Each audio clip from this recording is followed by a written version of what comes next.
Hi everyone, my name's Ben and this video is about generating equanimity. It's aimed at everybody, so if you're not a Buddhist, I hope it's useful. If you are a Buddhist, I hope it's a good reminder. This is the last of the 4 videos I'm doing on what are called the 4 immeasurables. First we had love, then compassion, then joy, and now equanimity. First of all, what is equanimity? Normally in these videos I've started by saying why we'd practice the particular quality, but with equanimity I'm going to start with what it is, because I think it's very often misunderstood, and I know I misunderstood it when I first came to examine it in Tibetan Buddhism. When I first heard about equanimity, I thought it was about being neutral, about being potentially sort of uncaring, uninterested in everybody, so that I didn't mind what happened to them. I had an even feeling towards them no matter what. That's not it at all. What equanimity really means, the essence of equanimity, is feeling equal towards all beings. So we have the same attitude towards people who are very close to us, and towards people who might look like our enemies, and towards people that we don't really know or care about at all. But it does not mean that we have some kind of neutrality towards them. It doesn't mean that we don't care, because of course equanimity doesn't exist on its own. It's one of the 4 immeasurables. So Buddhism is very clear. We should have complete and total joy in the happiness of others, complete compassion towards others, complete love towards others. And equanimity doesn't come along and sort of say, oh, those first 3 qualities, don't worry about them anymore. Not at all. Equanimity is a way of enhancing those qualities. It's a way of allowing them to be limitless.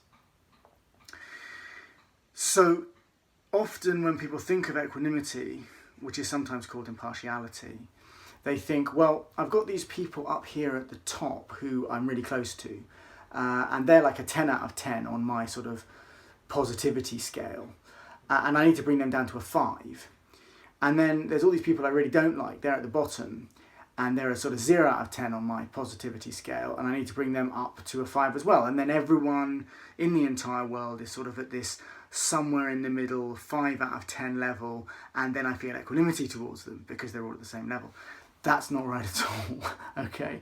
I've sort of said that in a fairly blunt, extreme way, but it is easy to think like that, even on a more sort of subtle level. What equanimity actually means is that we bring everybody up to the top of the scale. So the people that are at the top of the scale already, that we feel love and compassion and joy for, that's great. We need to bring everybody at the bottom right up to that level. So everybody is a 10 out of 10, right?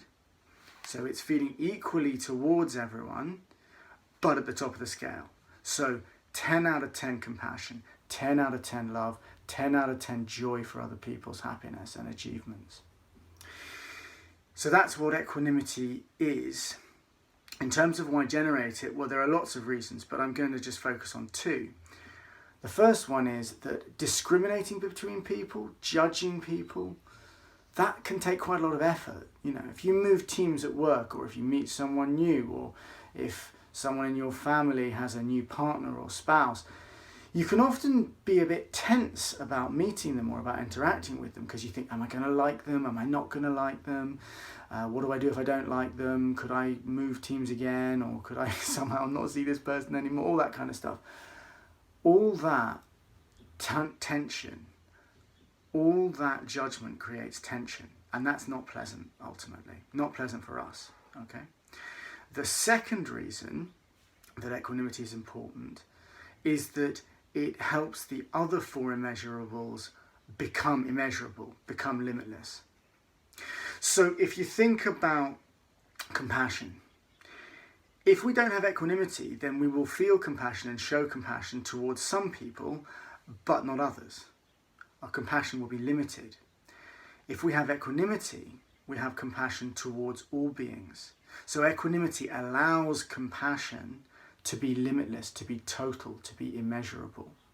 And as we discussed on the other video, the more compassion you have, the better you will feel, right? And the same goes for love and for joy as well. So the second reason equanimity is important, is helpful, is that it helps the other three immeasurable qualities become completely limitless. In terms of how to do it, again, like all the meditations in this series, it's a very, very simple meditation we're going to do. And essentially, we're going to take all those people, in our imagination, we're going to take all those people who we have a problem with, who we hate or dislike or find irritating, and we're going to bring them sort of up to the level of people that we're neutral about. Okay? So we're going to imagine in our minds that all those people we find difficult, we actually feel neutral towards. And we're going to do our best to really feel neutral towards them, to let that tension and difficulty and irritation go. And then, you've probably guessed already, we're going to take all those neutral people, so all the ones that were originally neutral, plus all the ones which we have just elevated to the neutral category, the ones we used to dislike, we're going to take all of those and we're going to try and generate compassion and love and care for them to the extent that we feel towards them the same kind of good feelings, the same positivity, the same compassion and love that we feel towards our nearest and dearest. And that way, everybody ends up at 10 out of 10, at the top of the scale. It sounds difficult, and I'm not saying that if you do this meditation once for 10 minutes or 5 minutes that somehow everything will be good and that you will feel perfectly equanimous, if that's a word. I'm not saying that if you do this, you will somehow automatically feel complete equanimity towards all beings immediately. That's not how it works. But even the effort to do it, even the deliberate attempt to do it can be really helpful. And even if you can do it a tiny bit, just a tiny bit, that can be really helpful too. And it can give you a lot of confidence in the practice going forward. Let's start, as always, with a straight back. And this is important because it helps us avoid aches and pains. If you're sitting on a chair, then make sure that your feet are flat to the ground. And again, that just helps us avoid tension and pain in the meditation itself. And if we bring our attention gently to the breath, just notice the breath. You can notice the breath at your nostrils or your belly moving. It's entirely up to you.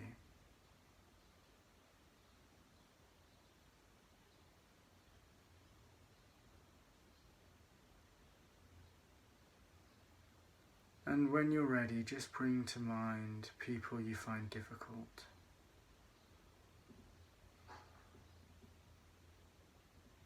If you don't have any people that you actually hate, then think of people that irritate you or you find make you tense.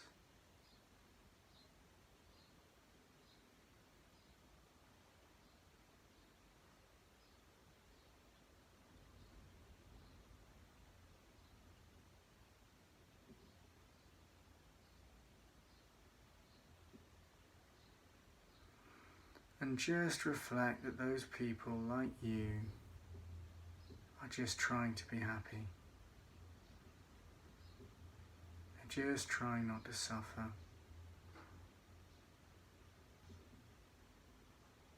And they have all kinds of things in their background that you might not be aware of.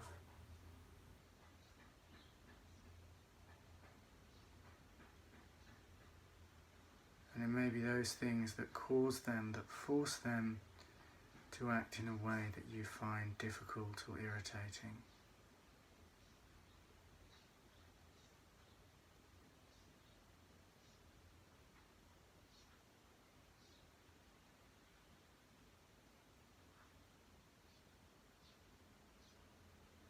Also reflect that you may have judged them too quickly, or you may have misunderstood how they act or why they act in that way.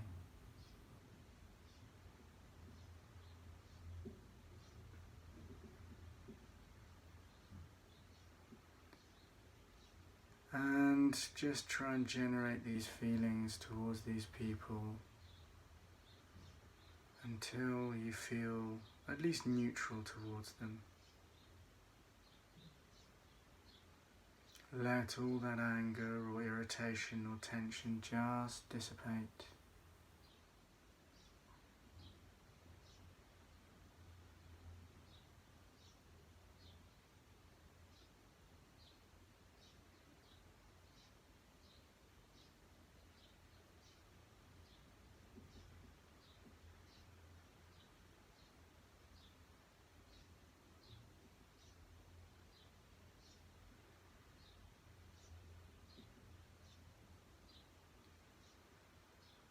And now when you're ready, trying to see these people as just neutral.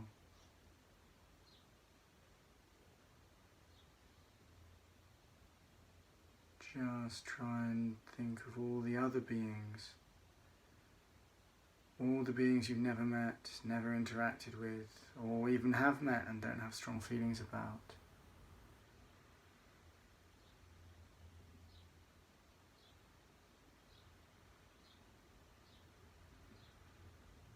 So now try and hold in your mind all these neutral people. The people that you found irritating, people you found difficult, and also the people who you've never met or have no strong feelings about.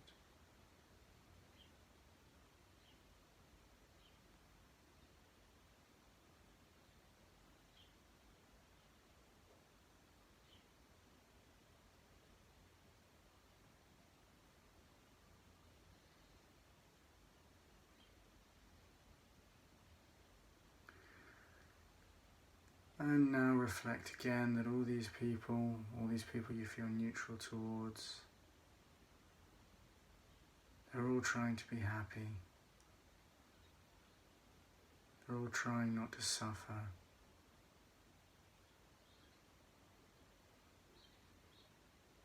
And they want happiness and an end to suffering just as much as you do, and in the same kind of way.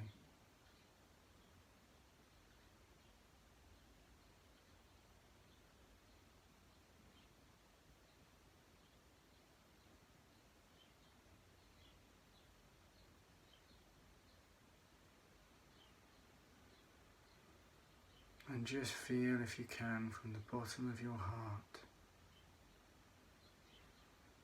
that you want these people, all these people you felt neutral about before, to be happy and free from suffering and full of joy.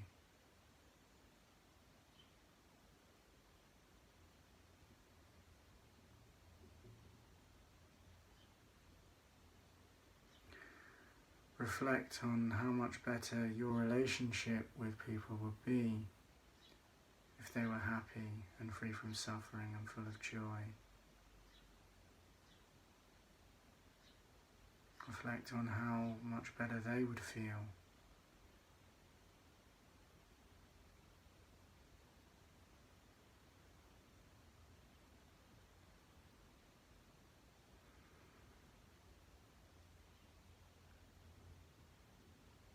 And now add to these people, and now add to the group of people all those who you genuinely love, all those close to you, family, friends.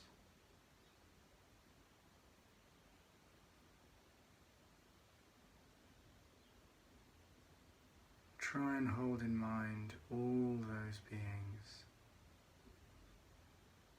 those that you find difficult, those that you don't mind about, that you feel neutral towards,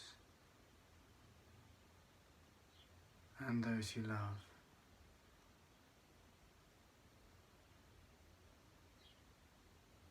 And just reflect that all beings want to be happy, deserve to be happy,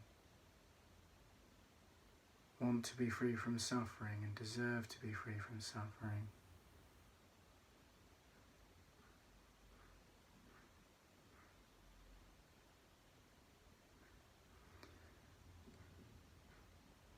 And also reflect that you can feel joy for all these beings.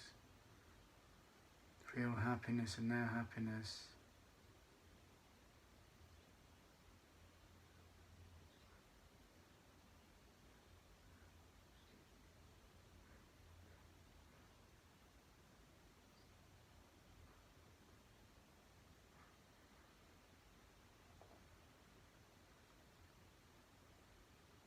All beings are of equal value. We all want happiness. We all want to be free from suffering. So gently hold with compassion and love all beings equally.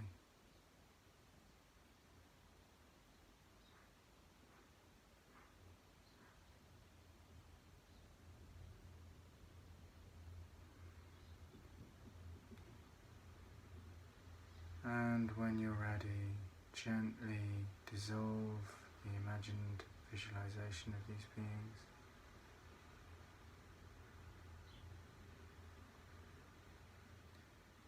And when you're ready, let that imagining of beings go.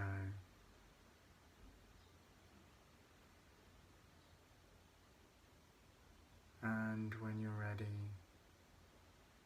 gently end the visualization and return your attention to the breath.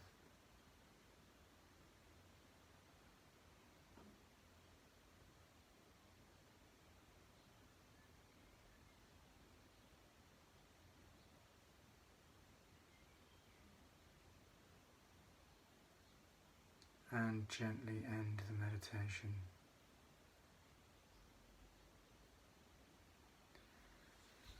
So that was a short, formal meditation on equanimity.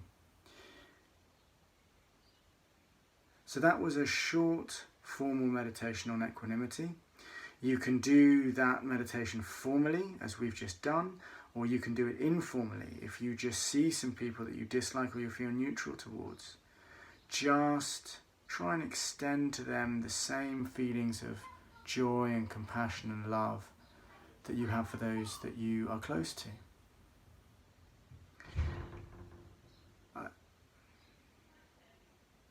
I hope this video has been useful. If you liked it, please hit the like and subscribe buttons, and I hope to see you in the next video.